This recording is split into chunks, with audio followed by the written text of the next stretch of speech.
sound check.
Sa unang linggo ng panahon ng Kapaskuhan tayo ay magpapatuloy na magsasaya sa pagdiriwang sa kalooban ng bagong simula ng Diyos.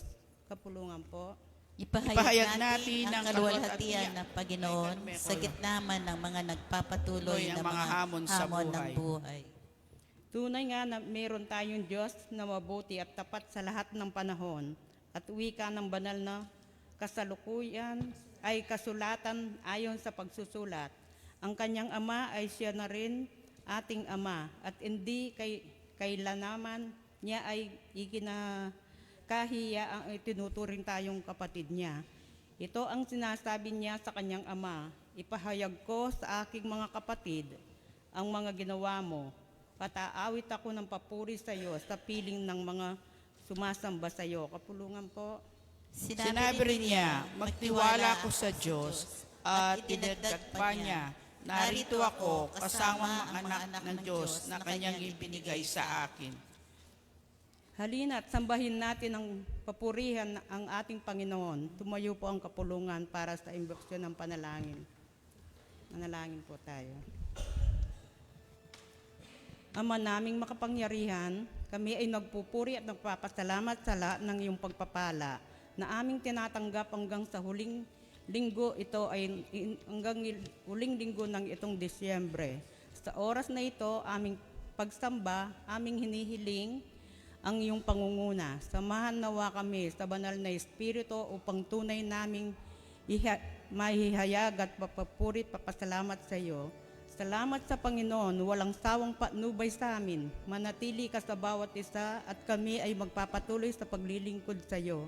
Sa gitna man ng hamon ng aming kakaharapin, alam namin na ikaw ang gagabay sa bawat isa sa amin. Magpapatuloy ang aming pananalig sa iyo dahil nalalaman namin na hindi kami pababayahan hanggang wakas. Ito ang aming dalangin sa pangalan ni Jesus, ang aming Mesyas. Amen.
Magusking bundok at kapatagan at yang palinoking ang bunaturan.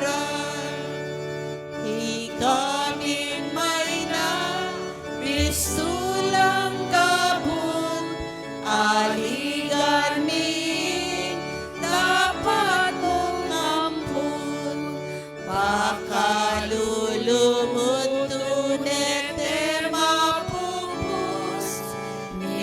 lalangmit kaluguran at mga bus. Amen. Luklukya po yung kapulungan. Pinapaalalahanan tayong lagi ng Panginoon sa ating mga kilos at gawa na lagi nating isaisip ang pagpapakumbaba dahil ito ang tanging paraan na ating maihayag ang nilalaman ng ating puso at damdamin. Ating isiwalat sa Panginoon ang ating mga nagawang kasalanan, buksan natin ang ating puso sa Kanya at buong kapakumbabang humarap sa Panginoon at bigkasin sa ating mga bibig ang paghingi ng kapatawaran. Marami tayong nagagawang kamalian na lagi nating binabalikan, kaya sa oras na ito, baguhin natin ang ating mga buhay at magpasakop sa Diyos. Ating kumpisal ngayon ang ating mga nagawang kasalanan.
Ganito ang sinasabi sa aklat ng Hebreyo, sa pamamagitan ng kanyang pagdurusa, siya'y ginawang ganap ng Diyos at nang sa gayon ay makapagdala siya ng maraming anak patungo sa kaluwalhatian.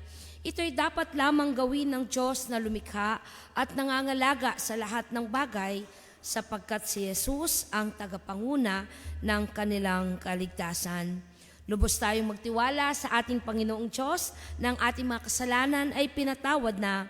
Manalig tayo sa kanyang mga salita dahil siya ay tapat at maawain at tanging siya lamang ang makapagpapatawad sa ating mga kasalanan.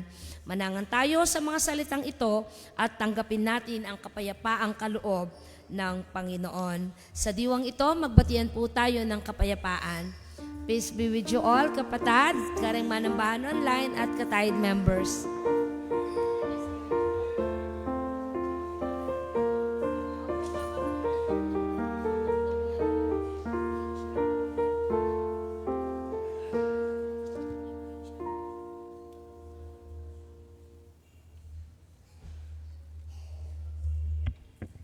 Agkat king pagkalub para king Shalom Project 626, wika ng manunulat ng aklat ng Hebreo. Ginagawa ng Diyos ang lahat ng bagay na ginagawa niya ito para sa sarili niya. Kaya marapat lang pumayag siyang maghirap si Jesus para sa lubos niyang magampanan ni Jesus ang karapat-dapat na nararapat bilang pinagmumulan ng kaligtasan. Sa ganon, maraming mga tao ang ngayon ng Panginoon papatuloy gumagawa sa ating buhay. Mag-aalay para sa pagpatuloy ng proyekto ng Shalom CCLCI. Gawin natin ngayon ang masayang paghandog para sa Project 626. Ako yung daman tayo mo. Agkat ko po rin.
Unang pagbasa, ang kabutihan ng Panginoon.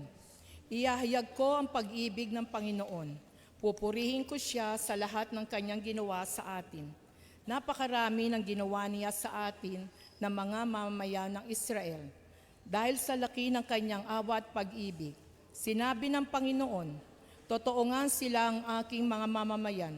Sila'y mga anak kong hindi magtataksil sa akin. Kung kaya iniligtas niya sila. Sa lahat ng kanilang pagdadalamhati, nagdalamhati rin siya at iniligtas niya sila sa pamamagitan ng anghel na nagpahayag ng kanyang presensya. Dahil sa pag-ibig niya't awa, iligtas niya sila. Noong una pa man, inalagaan niya sila sa lahat ng araw. Ang salita ng Diyos, salamat sa Panginoon.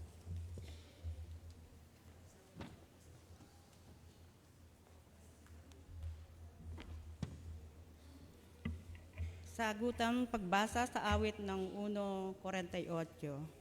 Purihin ang Panginoon, purihin ninyo ang Panginoon, kayong mga nasa langit. Purihin ninyo siya, kayong lahat ang kanyang anghel na hukbuno sa langit. Purihin ninyo siya araw at buwan at ang mga bituin. Kapulungan po.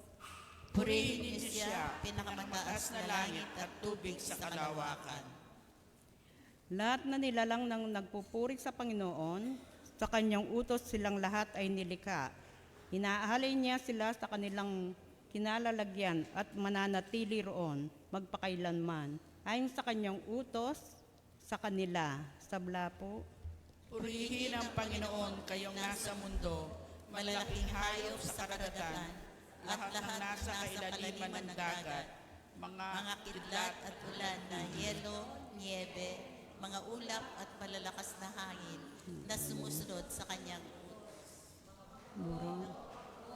Mga burol, mga punong kahoy na namumunga o hindi, lahat na o mayla, mga hayop na gumagapang at lumilipad. Purihin ninyo ang Panginoon, kayong mga hari ng mga pinuno, mga tagapamahala at lahat ng tao sa mundo. Mga kabataan, matatanda at mga bata. Lahat po. lahat ay magpuri sa Panginoon dahil siya'y dakila sa lahat at ang kanyang kapangyarihan ay higit pa sa lahat ng mga nasa langit at lupa.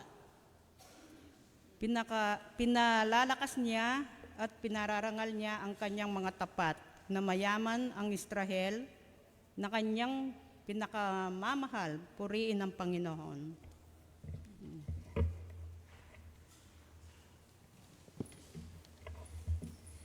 Narito ang ebanghelyo ng ating Panginoong Hesus ayon kay Mateo. Nang makaalis na ang mga taong galing sa silangan, nagpakita kay Jose sa panaginip ang isang anghel ng Panginoon. Sinabi ng anghel sa kanya, "Bumangon ka at dalhin ang bata at ang kanyang ina sa Ehipto. Doon muna kayo hanggat hindi ko sinasabing bumalik kayo, dahil hinahanap ni Herodes ang sanggol para patayin." Kaya ng gabi ring iyon, umalis papuntang Ehipto si Jose kasama ang bata at ang ina nitong si Maria, at nanatili sila roon hanggang sa mamatay si Herodes. Sa gayon, natupad ang sinabi ng Panginoon sa pamamagitan ng propeta, "Tinawag ko mula sa Ehipto ang aking anak." Galit na galit si Herodes nang malaman niyang nilinlang siya ng mga taong galing sa silangan, kaya iniutos niyang patayin ang lahat ng batang lalaki sa Bethlehem at sa mga lugar sa paligid nito mula 2 taong gulang pababa, sapagkat ayon sa nalaman niya sa mga taong galing sa silangan, 2 taon na ang nakalipas mula nang makita nila ang bituin. Sa ginawang kalupitan ni Herodes, natupad ang sinabi ni Propeta Jeremias. May narinig na iyakan at malakas na panaghoy sa Rama. Iniiyakan ni Raquel ang pagkamatay ng kanyang mga anak at ayaw niyang magpaaliw dahil patay na ang mga ito. Nang mamatay na si Herodes, ang anghel ng Panginoon ay muling nagpakita sa panaginip ni Jose doon sa Ehipto at sinabi nito sa kanya, "Bumangon ka at iuwi na ang bata at ang kanyang ina sa bayan ng Israel dahil patay na ang mga nagtatangka sa buhay ng bata." Kaya bumangon si Jose at dinala ang mag-ina pauwi sa Israel. Pero nang malaman ni Jose na si Archelaus ang naghahari sa Judea, kapalit ng ama nitong si Herodes, natakot siyang pumunta roon. Binalaan siyang muli ng Diyos sa pamamagitan ng panaginip, kaya tumuloy siya sa lalawigan ng Galilea at nanirahan sila sa bayan ng Nazareth. Kaya natupad ang sinabi ng mga propeta na tatawagin ng Kristo na Nazareno. Ito ang mabuting balita ng ating kaligtasan.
Nakiramdaman tayo po yung si Jadan Dalit Deng Chancel Choir.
Dakal pong salamat, karing kaya katamong choir. Maya payabak po. Nasa ika-4 na araw tayo ng tinatawag na 12 Days of Christmas. Kaya Merry Christmas pa rin po. Nayakarimbalang metong kaya katamo. At 3 days na lang magpapalit na ulit ang taon. So then kaya katamo pong Christmas decorations, ang gala pa pong January 6 then. Then kay Batnanita, kasi itang 12 days of Christmas from December 25 hanggang January 6. So kay Batnanita, pwede tayo na ulit magligpit at ilelela ring hanggang paka-decors tamo ka ring baledeng. Anyway, no, magtanggal year-round Pasko karela. At kilob na ning atlong aldoka niya ning pagsadyan tamo yung magpalit na ning taon. At kagaya ng mga pangunaing tauhan sa ating pong ebanghelyo sa umagang ito na narinig kanina, kakaharapin ng bawat isa sa atin ng isang bagong taon na walang kasiguruhan para sa atin. Pirmi kalupa na ning year 2025 lilipas, dakala pa din ding challenges at datang kaya katamo. And it's up to us nung makananutala deti pakirapan. Tema na ning kakatamong pamibuleng ni kambena ning selebrasyon dareng hanggang local churches tamo king buong komperensya at inyang temang mga hamon sa bagong kalagayan since papakit na ning kakatamong teksto nung nanularet ang challenges pekirapan da ding banala pamilya. Ang kwento ng Mateo chapter 2 verses 13 to 23 ay patunay na kapag ang Diyos ay may plano, walang puwersa ng tao o kasamaan ang makakapigil dito. Matutupad at matutupad ang plano ng Panginoong Diyos kahit anumang pagpipigil na gawin ng tao para dito. Matutupad ang sinasabi ng kasulatan sa buhay ng ating pong Panginoon. At nung lalon tayo ining Matthew chapter 2, panay fulfillment ng prophecies sa Old Testament ang pinakita sa naging buhay ng ating pong Panginoon. Una dito, ang sinabi ng Panginoong Diyos sa pamamagitan ng isang propeta, "Out of Egypt I have called my son," sapagkat ng gabi ring iyon matapos dalawin ng mga pantas ang batang si Jesus, around 2 years old that time, ay inutusan ng Diyos sa pamamagitan ng isang anghel, si Jose, na dalhin ang kanyang mag-ina sa Ehipto.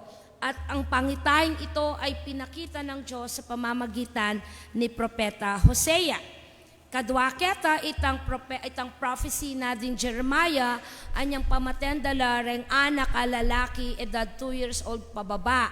Ikit ng Prophet Jeremiah ing pamanangis ng Raquel kareng anak na at alang makapag-console kaya. Itang katlo a fulfillment anyang ilakoda ni Egypt Jesus at mibalik na laking Israel tinaglaos laking Galilea at karin meragulya Jesus king Nazareth at mayaw siyang Nazareno. Kung babalikan natin ang mga pangyayari, in verse 13, pagkaalis ng mga pantas, nagpakita kay Jose sa panaginip ang isang anghel ng Panginoon. Sinabi nito sa kanya, "Bumangot ka't dalhin mo agad sa Ehipto ang iyong mag-ina at huwag kayong aalis doon hanggat hindi ko sinasabi sapagkat hahanapin ni Herodes ang bata upang patayin." Ang kaganapan ng propesiyang ito ay tinutukoy ang pagtawag ng Diyos sa Israel mula sa pagkaalipin sa Ehipto, ngunit sikat na sinipi ito ni Mateo sa talatang 15 bilang isang propesiya na natupad sa pagtakas ng pamilya ni Jesus mula sa Bethlehem papuntang Ehipto sa kanilang pagbabalik sa bayan ng Israel na nag-uugnay sa kwento ng Israel sa buong kwento ng buhay ni Kristo bilang pinakahuling anak na tinawag mula sa Ehipto. Kahit mahirap ang utos para kay Jose, alam niyang may banta sa buhay ng bata at itong si Jose na isang simpleng lalaki, hindi sikat, hindi hari, hindi pari, pero nakilala siya bilang taong handang sumunod sa kalooban ng Diyos sa kabilaman nang hindi niya lubos na nauunawaan ang mga nangyayari. At kalupanan ning kaya kaming pamag-aral nandin kayang Sunday School, pepakit da rin Christmas account tamo nung makananong i Jose tutuyang mapaminto na dapat tularan ng bawat isa sa atin. Agyamang delikado ing sitwasyon, may mintuyak ing Diyos at kailangan niyang iwan ang kanyang comfort zone at pumunta sa isang banyagang bansa hindi para sa sarili niya kundi para sa kaligtasan ng kanyang mag-ina. Kalupa na ning binanggit ko kanina na pakirapantane na naman ing bagong taon. Ing totoo naman karing beta mo, bawat taon sa buhay natin may mga hamon tayong kinakaharap. Hindi pwedeng wala. Minsan den challenges mayanla, pero madalas mabayat la deng aliwa. Ana lang kasakit pupusanan. Pero lipat naman ding hanggang pakirapan taking biye apain tulot na ning Ginoo. Masusubok no makasadya tamong maminto karing amano na in relation karing hanggang mga palyari karing beta mo. How willing are we to obey God? Paano natin nakikita ang mga plano ng Diyos karing hanggang pamamintuta mo kaya libuta ding hanggang malilyari karing beta mo. Looking at Joseph's obedience, pinapakita nito sa atin ang 4 na bagay mula sa ating teksto. Una, ang pagsunod sa Panginoong Diyos ay isang proteksyon. Nailigtas sina Jesus at Maria dahil si Jose ay tumugon sa utos ng Diyos kapamilatanan ning metong aanghel na sinabi kaya lakome ing anak mo at Maria uling pantunan ng Herodes at atinyang balak marok kayo. Minsan sa buhay natin, may pinapagawa ang Diyos na hindi komportable. Pero iyon ang magdadala sa atin sa kanyang proteksyon. Madalas ay nagdadalawang isip tayo sa mga signs sa pinapakita ng Diyos. Nag-aatubili na baka hindi tama yung ating nararamdaman o instinct na tinatawag na alam mong makakabuti sa iyo, pero nananaig ang mga pagdududa sa buhay natin. Kaya't marami ang napapahamak. Pero kapag ang tao kagaya ni Jose, nanatili ang pagtitiwala at pananalig sa Diyos, makatitiyak tayo na magiging maayos ang lahat, gaano man kahirap ang mga sitwasyon. Sapagkat sa totoo naman, pinapakita palagi ng Diyos na walang makakapigil sa kanyang planong mabuti para sa buhay ng kanyang anak at walang makapagpapahinto sa Diyos sa kanyang pagpaprotekta sa kanyang mga anak. Katulad ng ipinakita niya sa buhay ni Jesus at sa naging buhay ng kanyang piniling bayan. Pangalawa, ang Diyos ay tapat lagi sa kanyang mga pangako. Lahat ng mga pangyayari sa naging buhay ni Jose kasama ng kanyang mag-anak, yung kanilang pagtakas sa Bethlehem, pagbabalik sa Israel, paglipat sa Nazareth, katuparan ng lahat ng ito ng mga sinaunang propesiya. Ang lahat ng mga nakatala sa sinabi ng mga propeta. Pinapakita nito na ang Diyos ay hindi nakakalimot. Siya ay gumagawa sa likod ng mga pangyayari at kaganapan sa buhay ng kanyang mga anak. Kumikilos sa kanyang pamamaraan, sa kanyang kagustuhan na tayo ay mapabuti. Nya ining pakirapan tamong bayong banwa, lagi ing pwede mong panghawakan tamo. God is faithful. Lagi tayong i-reminding sarili tamo, ang Diyos ay tapat. Nung akakit sila din post ng Madam J, lagi atin yung hashtag, God, great is thy faithfulness. Kasi totoo naman, tapat niya ang Diyos. Magbayo, ing katapatan na ning Diyos, karing beta mo. At akakita mo nung makanano nakatamong patno bayan ning apong Ginoo. Kasi king meging biyan ng Jesus daw anak ya pa mo 2 years old. May highlight king kakatamong text nung makananong in Diyos mismo at inyang direktang involvement king biyan ng Jesus. Kikilos siya Anya ka ring biyeta mo din, King Aldoldo, sana akit tayo palagi kung makanano yang kikilusing Diyos at nung makanano yang maging tapat karing pangako na karing biyeta mo. Ulingin tutu, alina katamo buring mapahamak ng Diyos at pawang mabubuti lamang ang nais ng Panginoon sa buhay natin. Ikatlo, apin itang ang kadiliman ng mundo ay hindi mas makapangyarihan sa plano ng Diyos. Kalupanan nitang sharing minan din kareng pelikula, lagi naman hindi makapananaig ang kasamaan sa kabutihan.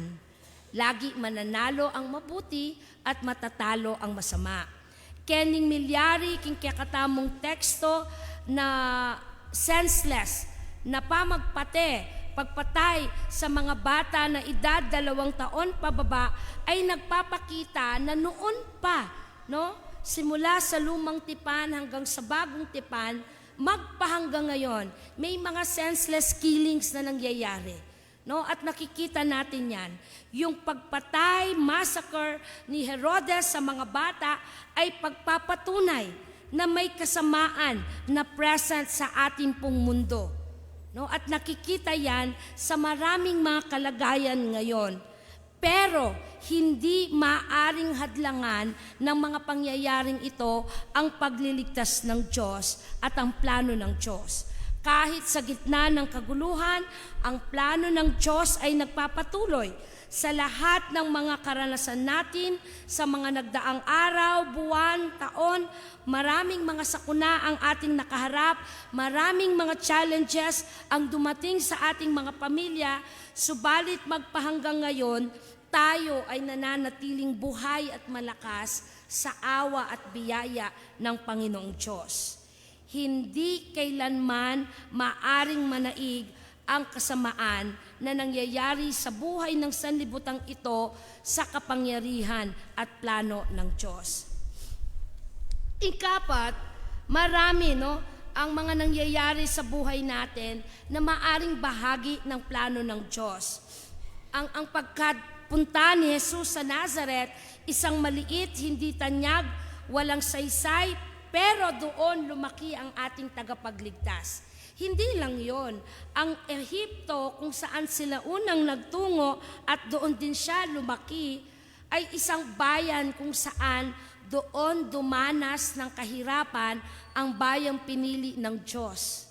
Pero mula sa bayang iyon, dumating ang ating Panginoon at nanirahan sa Nazareth at doon nagpakita ng kanyang pagsisimula sa kanyang ministeryo.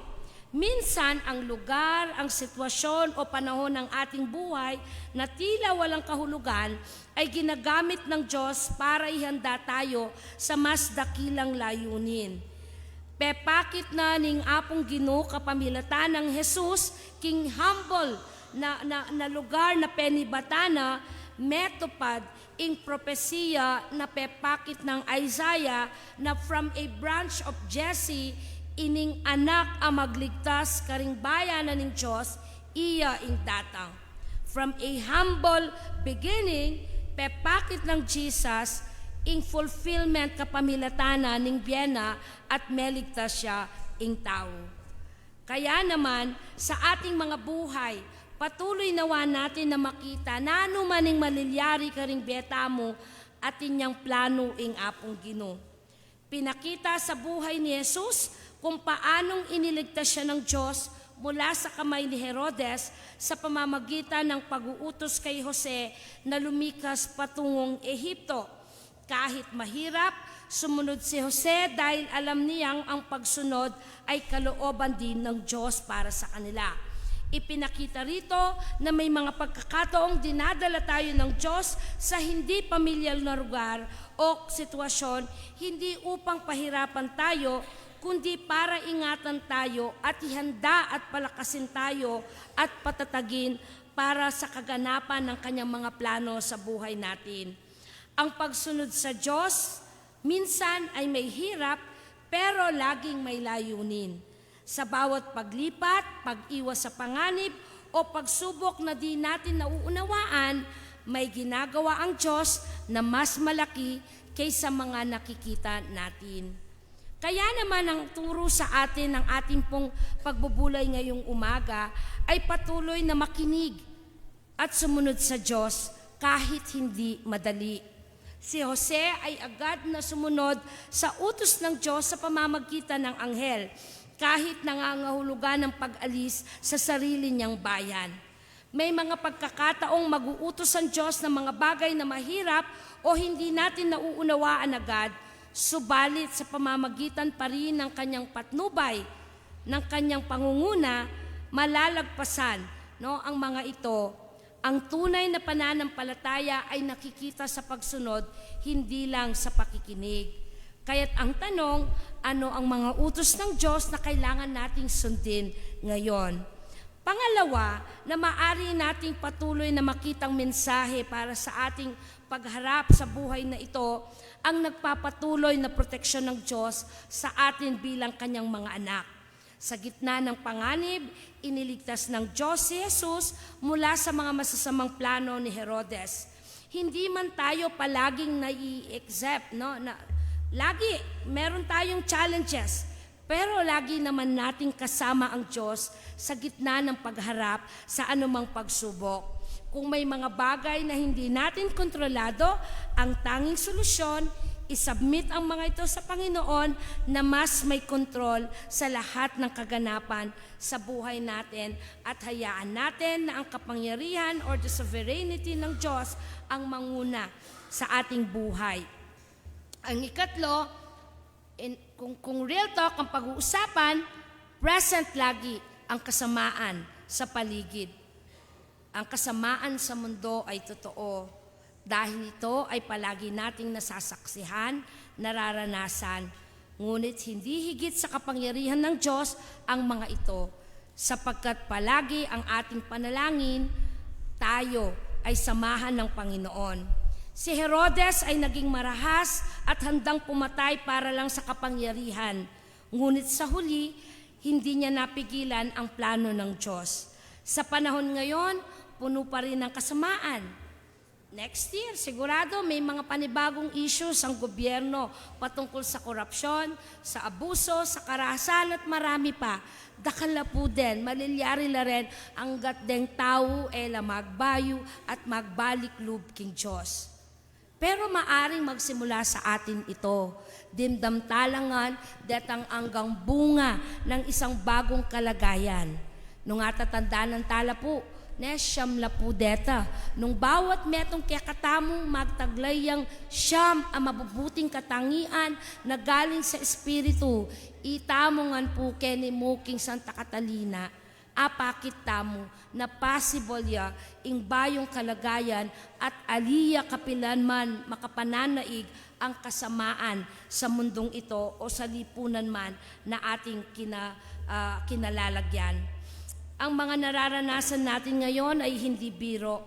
Napakaraming Herodes sa lipunan. Mas grabe pa nga kay Herodes kasi yung iba ganid na sa kapangyarihan, ganid pa sa maraming bagay at wala ng puso para sa tao, lalo na sa mga maliliit.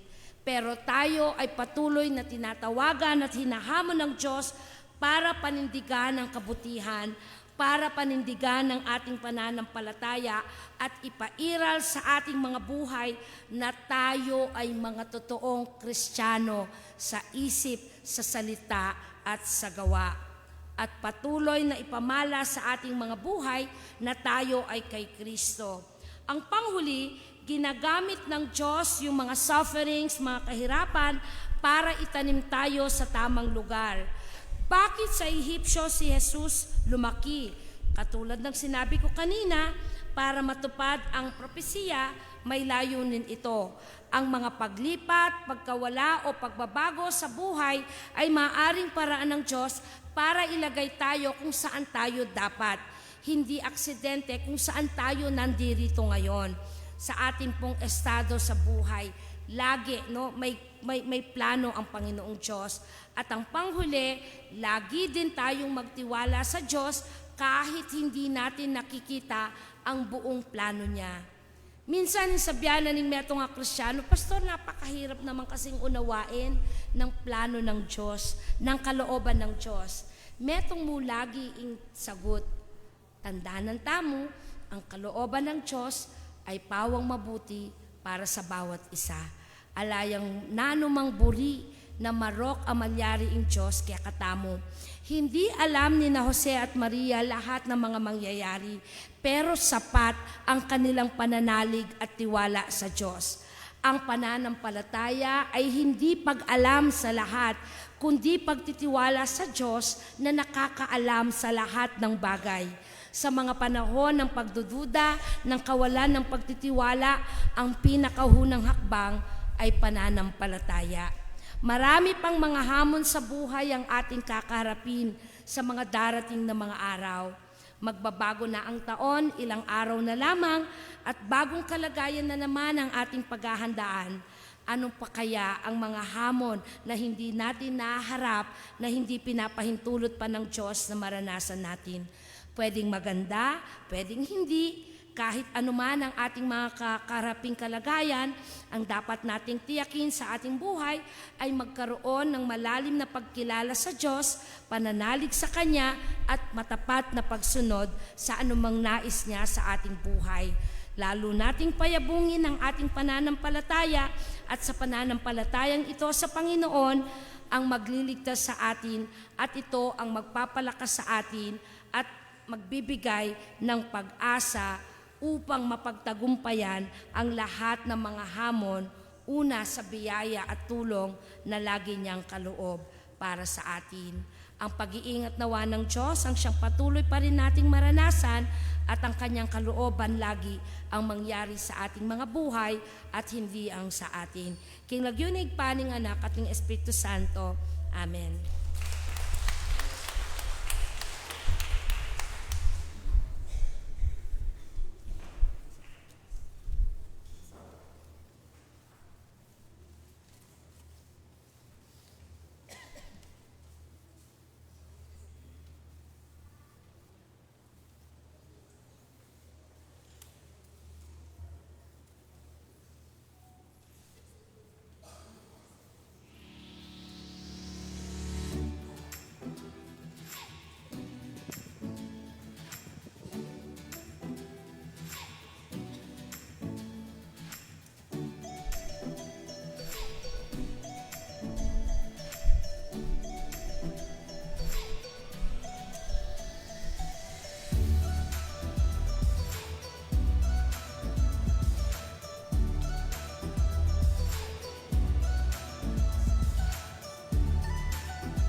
Dakal pong salamat kay sponsor. Actually, choir gown yun, ano?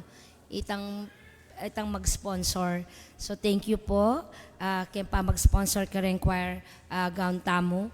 At kareng hanggang kayayungan po na sinawop, migkalob, kilob na ning 9 mornings celebration tamo. Itang kakatamong Christmas kantata. Dakal pong dakala salamat kaya kayo. King lagyo na po ning Church Council. Payabot mi po inganggang kapasalamatan. Kaya kayungan. King pagiging faithful yu po. King kasaywan tamo. King kakatamo pong iglesia lokal. At kareng mag-birthday, ngeni. Happy birthday po. Pwede talang pagkanta.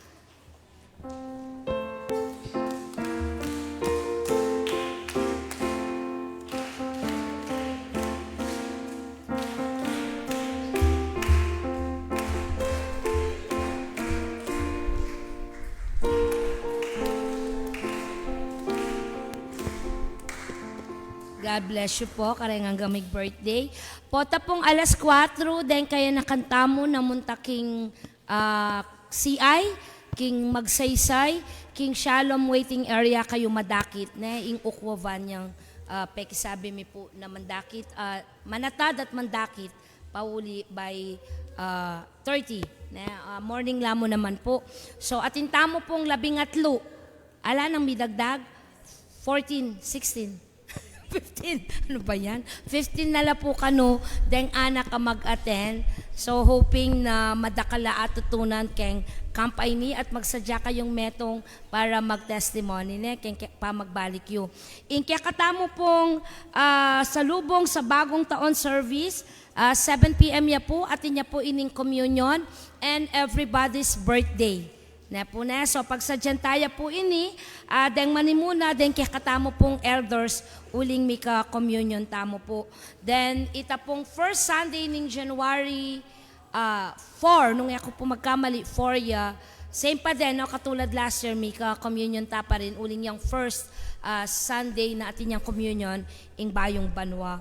At dakal pong salamat karing hanggang kababaynan na mig-attend napon kay karela pong conference program.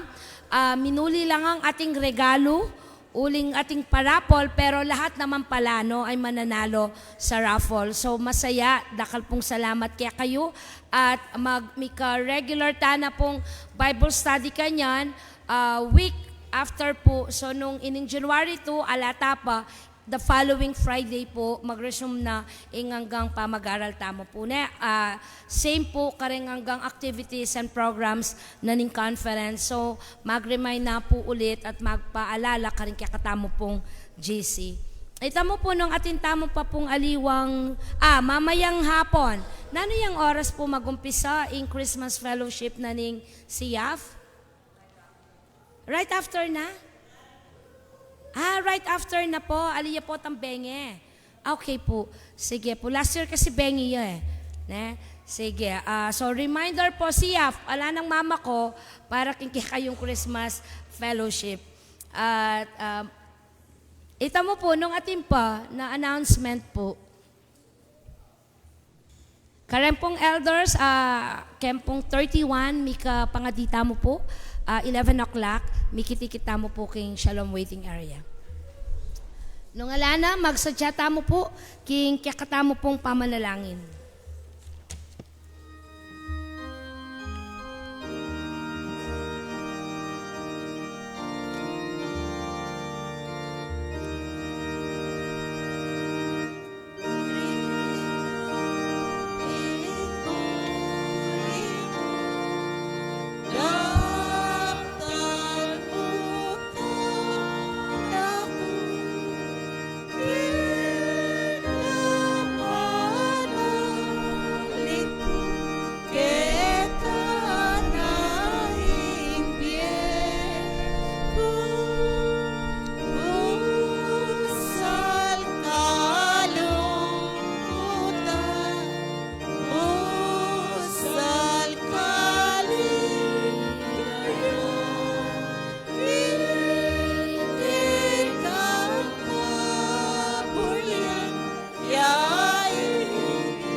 Agkatang ko pong lumapit, datang hanggang ating makabukod, a panalangin at kapasalamatan king Diyos, kayong harapan at ding magkagyo pa pong talakad para king katamong panalangin. Tayo po ay magdasal. Purihin ka, aming Diyos, na dakila at tapat sa lahat ng panahon. Purihin ka, O Diyos, na pinagmumulan ng walang hanggang pag-ibig at katuwiran, pag-asa at kagalakan. Purihin ka ng iyong bayan na patuloy mong pinapatnubayan, iniingatan at pinoprotektahan. Purihin ka, aming Diyos, sa lahat ng bagay na ginagawa mo para sa aming mga buhay. Pawang mabubuti lamang, O Diyos, ang pinaparanas mo sa amin, at kung may mga hamon man na aming kinakaharap, pirmi, Panginoon, nakikita namin kung paanong higit na napangyayari mo kung ano ang dapat at mabuti sa amin bilang mga anak mo. Sa amin pong pagdiriwang ng unang linggo sa panahon ng Kapaskuhan, magpatuloy nawa kami sa diwa at espiritu na ibinahagi ng panahong ito sa bawat isa sa amin.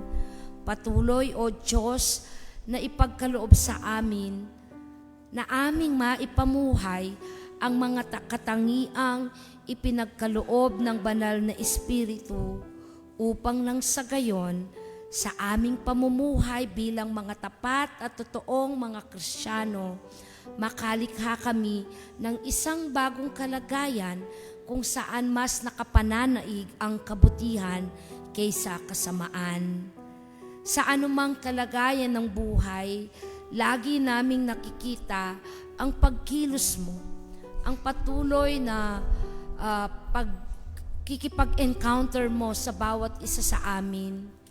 Hindi aksidente na nakakaranas kami, Panginoon, ng mga challenges.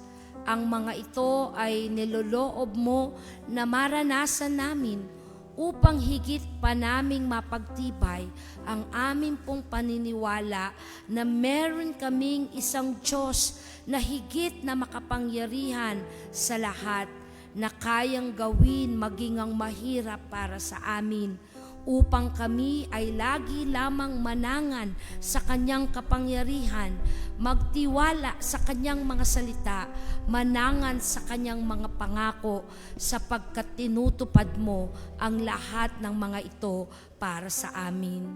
Salamat, Panginoon, sapagkat naging magalak ang aming pagdiriwang ng araw ng Pasko.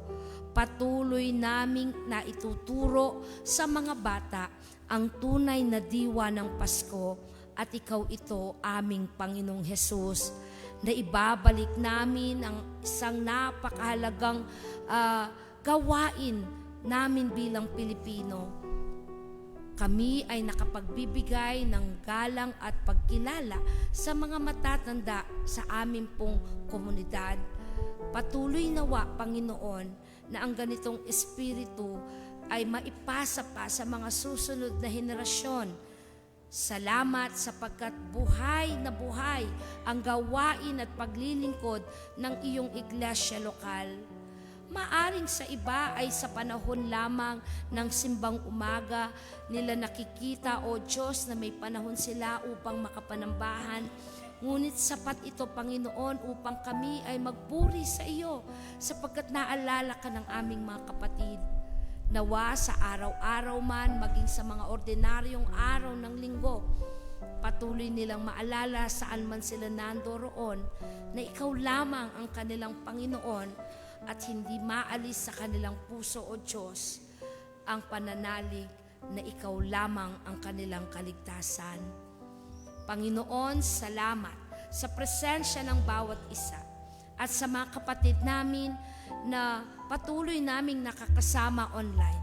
Karingke kaming ka-tithe members, lipat naman ng kaabalahan da king Aldoldo, apapakit da, ing karela pong katapatan, king ministry na ning karelang home church. Balumi magpatuloy ingke kang pamanantabe, pamanimuna karing beda, at pamag-adya mo karela king nanumang masanting nga bage. Manghawak kami, O Diyos, karing ke kang panukala, karing beda, at patuloy nawa na magningning ka sa kanilang mga gawa, katulad nung kung paano mong pinapakilos ang bawat isa sa amin na anuman ang kabilyan mi. Salamat mo naman, king patuloy na pamanantabe mo, pamagkalubsikanan, katatagan, kareng kapatid mi na atin pa ring health challenges.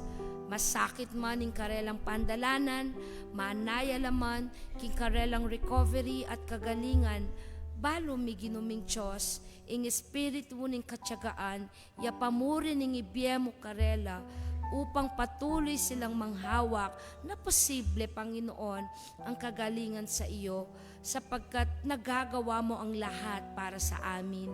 Gaganakan mila at palaging tataskya ka din kapatid ming Denny, kalbeding karelang pamilya, magtiwala kami Ginoo, na ing recovery, ing wellness malapit na karela, kang kakadeng, kang nanglet, kang kapatid ng anak ng kapatid na June, deng anggang idang malay, Lord ing sikanan, ipagkalub mo po karela bang kanita, mitalakadla at akawada ginuming Diyos, ing bagay ang magpasaya karela, lalot makadikil king kasuywan dakya ka.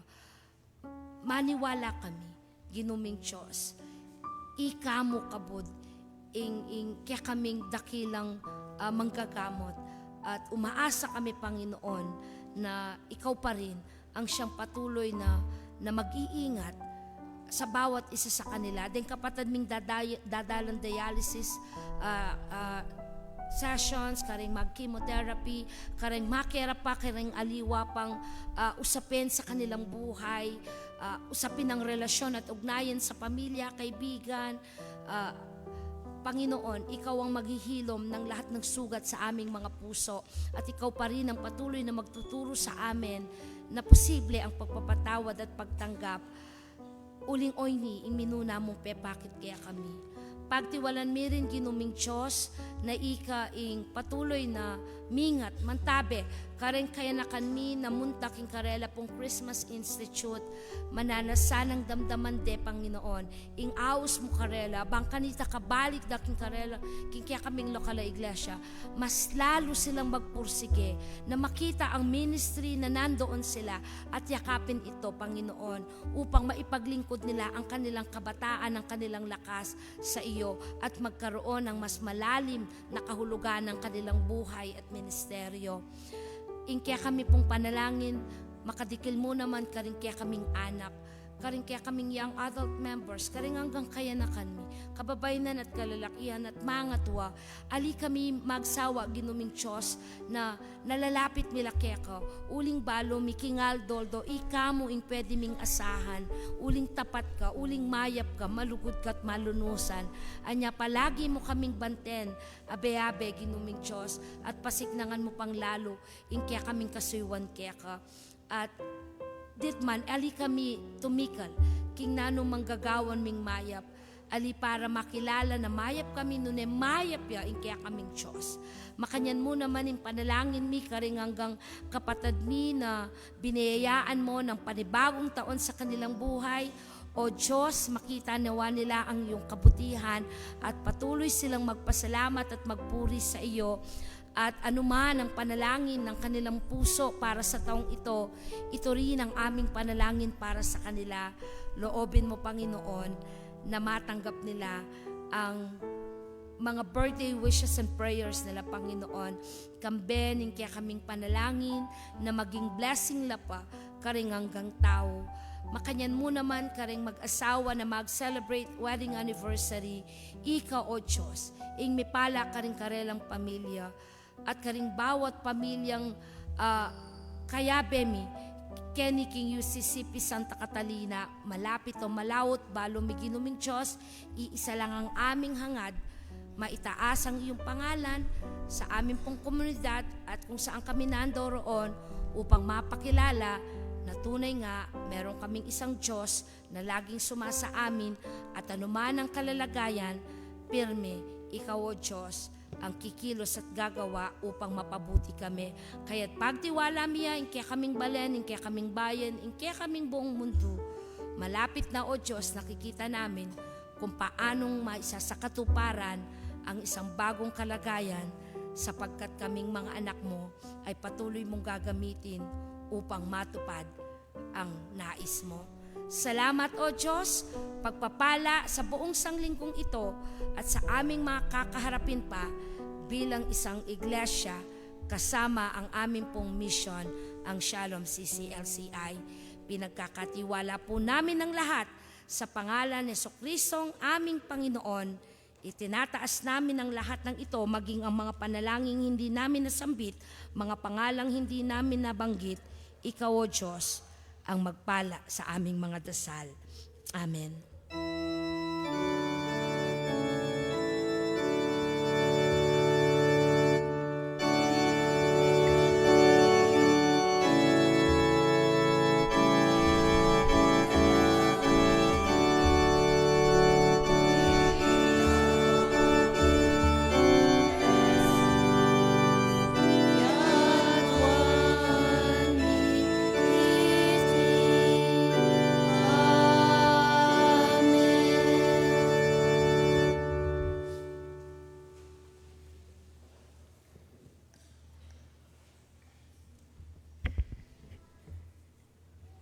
Mula sa mga handog, Diyos naming tagapagkaloob, kami ay lubos na nagpapasalamat sa lahat ng iyong mga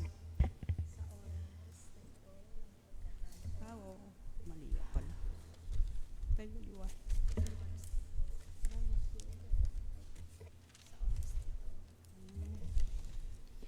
Sa oras na ito ay pagkaloob, buong puso nating iaalay ang ating buhay dahil ang lahat ng ating tinatanghilit ng galing lahat sa Diyos na siyang tagapagkaloob ng lahat ng buhay natin. Ating ipagkaloob ang ating talent at oras upang magamit ito ng lahat ng aming gawain sa ating iglesia, lalo't igit ang yaman na kinakalinga natin upang magpagpatuloy ang misyon ni Kristo para sa sanlibutan at lubusang naganap ang pagbabago ng kanyang minimiti sa ating mga anak niya.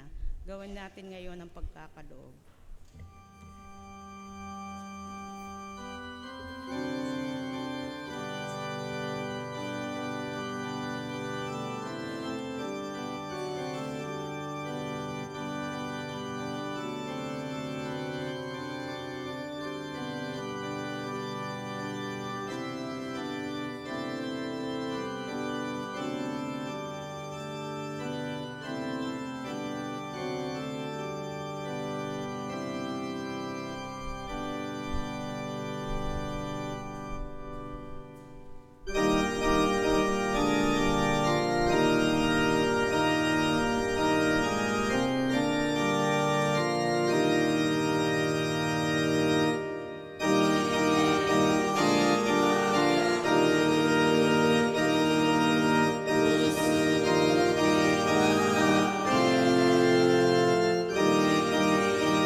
Diyos naming tagapagkaloob, kami ay lubos na nagpapasalamat sa lahat ng iyong biyayang aming tinatanggap. Marapat lamang ito ng aming ibalik sa iyo bilang tugon ng aming pagpasalamat. Nawa ang mga alay na ito ay magagamit sa lahat ng pangangailangan ng iyong iglesia upang may palaganap panglalo upang ipaglaganap ang iyong lalo ang iyong misyon dito sa lupa. Higit pang pagpalain mong Panginoon ang lahat ng anak mong bukal sa pusong pagkaloob. Ito ang aming dalangin, taglay ang aming pagpasalamat. Sa ngalan ni Jesus. Amen.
Tanggapin natin ngayon ang pagpapala. Ang hamon ng bagong kalagayan ay dumarating na at sa takdang panahong ito ay ating mararanasan. Subalit manangan tayong lagi sa pangako ng Panginoong Diyos na hindi nagpapabaya sa kanyang mga anak. Magpatuloy tayong lahat sa pananalig sa Kanya at laging umasa sa Kanyang pagpapala sa atin. Humayo tayo sa pananampalatayang ito, maging handa sa mga pagbabagong darating.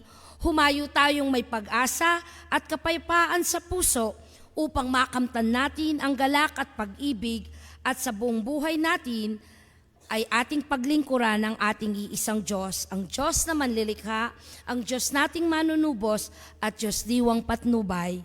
Amen.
Siya po na mag-lunch tama po kapilya and then tuloy-tuloy ng Christmas party. Siya. Siya po, ibalik kayo pong lunch time, anytime mo mag-lunch, diretso tayo ng Christmas party. Pakidalayan na lang po rin gifts yun.